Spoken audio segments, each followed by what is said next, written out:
விட்டேன். நம்ம சிந்தனைக்கு எது சரியா வருது, ஒரு ஆட்டை யோசனை கட்டணும், அதை விட்ட வாடல.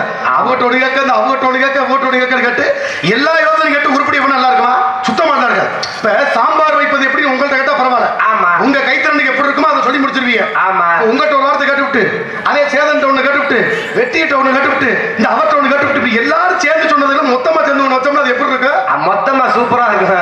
அது சாம்பார் மாதிரி இருக்காது. நீங்க நல்லா யோசிச்சு பாருங்களே, ஒரே கடையில வாங்குற பருப்பு தான், ஒரே கடையில வாங்கக்கூடிய முருங்காதை எல்லாத்தையும் ஒன்னா கொடுத்து ஒரு 4-5 பேர்ட்ட தனித்தனியா சாம்பார் வைங்கன்னா ஒரே மாதிரி இருக்குமா, வெவ்வேறு மாதிரி இருக்குமா? ஒரே கடையில தானே வாங்கியிருக்கா, இப்ப சாம்பார் ஒரே மாதிரி தானே வந்திருக்கா?